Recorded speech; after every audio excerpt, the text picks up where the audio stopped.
그리고 셋. 양미선. 이것은 날벼락인가 행복인가? 깨똑. 자기야, 임택이 사가지고 갈까? 자기야, 몸은 어때? 자기야, 미안. 오전 내내 대답 없는 나에게 남편은 계속 메시지를 보낸다.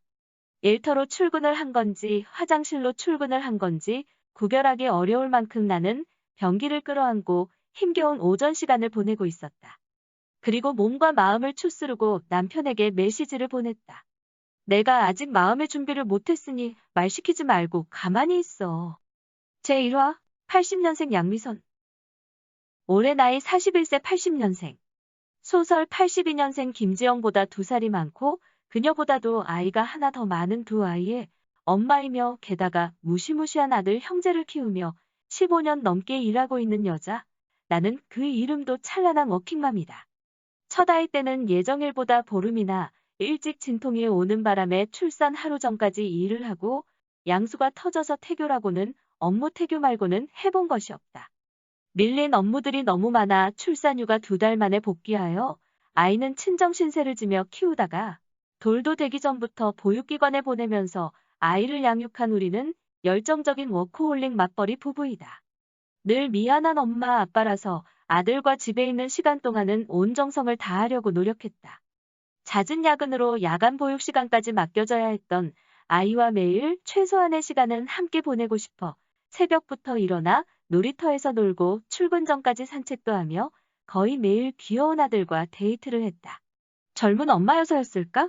지금 생각하면 어떻게 그런 초인적인 힘이 나왔는지 모르겠다. 축복이고 선물과 같은 우리 아이와 함께 할 수 있는 시간에 감사하며 보냈던 것 같다. 힘들다는 생각보다 더 함께 있지 못해서 아쉽다는 생각이 더 많이 들었던 때가 있었다.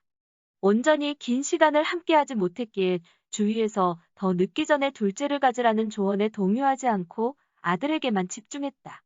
지금 이 아이가 전부라고 생각했고 아들도 그걸 원할 것이라고 믿었으며 아주 조금은 한 명만 키우고 싶은 것이 내 본심이기도 했다. 이런 가정 환경에서 2명을 키운다는 건 내가 감당할 수 없는 일이라 판단되었기 때문이다. 남편은 아이를 참 좋아해서 첫째가 돌이 지나면서부터 둘째 이야기를 꺼냈지만 내 의견을 존중해주는 편이라서 주한이가 5살 될 때까지는 집중하고 싶어. 우리가 일 때문에 함께하는 시간이 그렇게 많지 않은데 여기서 둘째까지 생기면 주한이에게 정말 미안해질 것 같아. 라고 말했다. 남편도 내 의견에 동의했고 그 이후로는 단 한 번도 둘째 이야기를 꺼내지 않았다. 제2화 나는 왜 혼자야? 아들이 5살이 된 2015년 1월 1일 남편은 이제 둘째?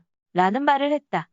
세상에나 남편은 마치 이날만을 기다린 사람처럼 말을 꺼냈다. 겁이 났다. 그냥 이대로 외동아들만 키우고 싶어졌다.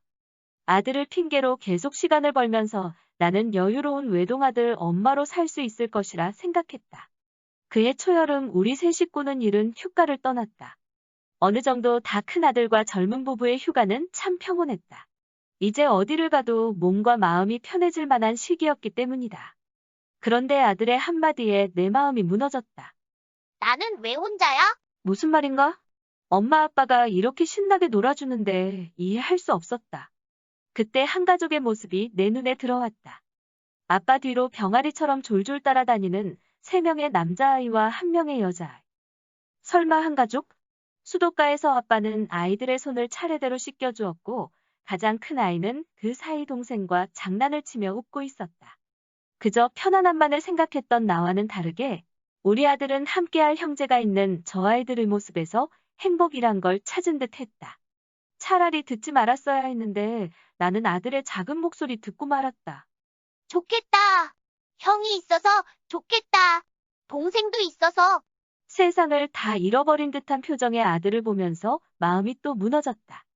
그 시간 이후로 혼자만의 고민의 시간이 시작되었고 내가 먼저 둘째를 갖자고 남편에게 말했다.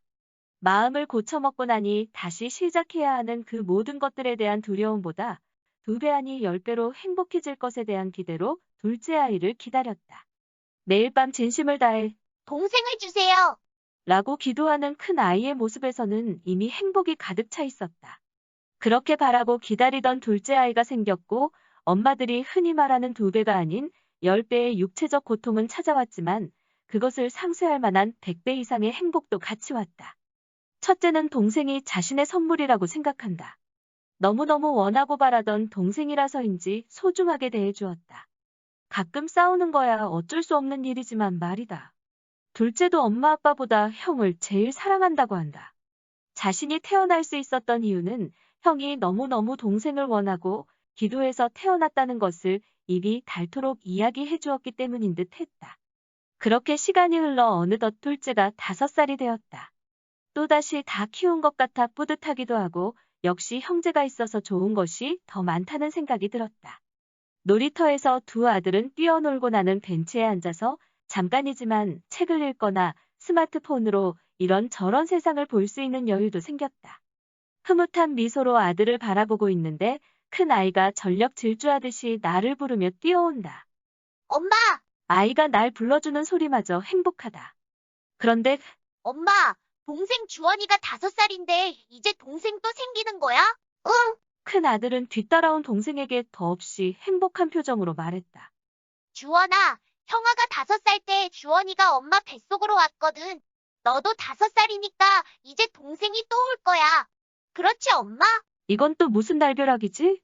행복과 날벼락, 내가 이 두 단어 사이에서 정신을 못 차리고 있을 때 이미 두 아들은 손을 맞잡고 동생갱, 동생갱, 아기, 아기. 하며 연거푸 환호성을 지르며 놀이터를 뛰어다녔다. 퇴근한 남편에게 이 이야기를 전했다. 그런데 남편의 표정이 이상하다. 에이, 무슨. 이라고 하면서 행복해하는 표정이다. 나만 날벼락인가?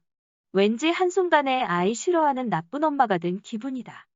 그칠 줄 모르고 지속되는 동생 타령에 내가 너무 고민스러워하자 몇 주 후 남편은 아이들이 데리고 강아지 샵으로 갔다.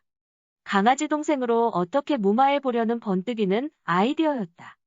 마음에 드는 강아지 동생을 좀 찾아봐야겠다는 결론과 함께 얼마 동안은 강아지 샵 투어를 해보기로 결정하고 더 이상 엄마에게 동생 이야기를 하지 않기로 약속한 모양이다. 그 후로 평화가 찾아온 듯했다. 남편은 새 동생의 빈자리라도 채워주려는 듯 아이들과 더 많은 시간을 보내려고 노력했고 아이들도 너무 좋아했다. 그리고 강아지 샵 투어 계획도 세우는 듯 싶었다. 동생인데 아무 강아지나 데려올 수 없다며 아빠도 아이들도 매우 진지해 보였다. 내 마음도 더없이 편해졌다. 나를 배려해주는 남편의 모습에 고맙고 든든했다. 이 또한 또 다른 모습의 행복이 아닌가 싶었다. 제3화 그런데 내가 낳고 싶었어.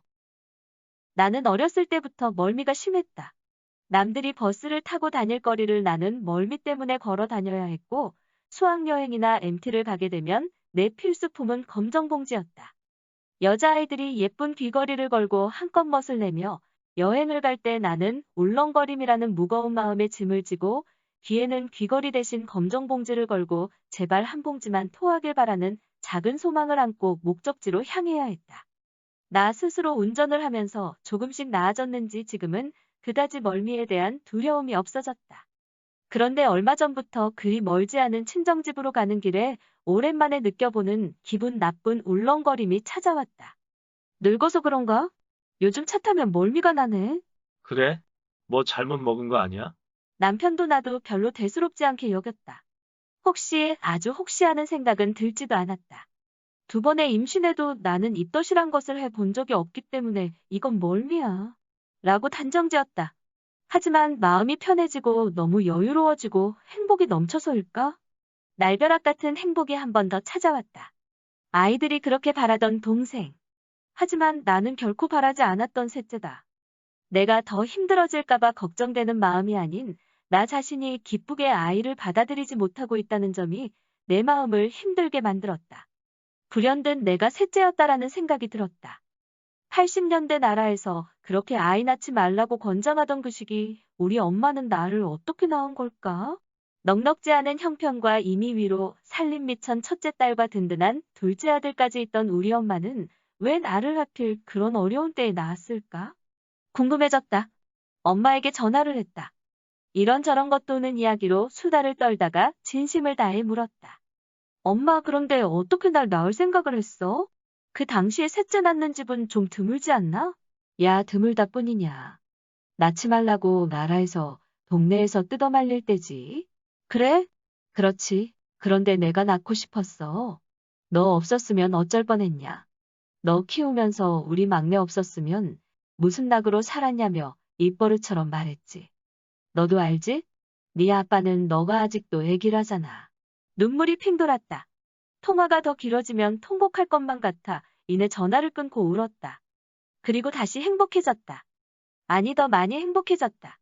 우리 가족은 곧 태어날 아기를 기다리며 오늘도 날벼락 같은 행복을 누리는 중이다.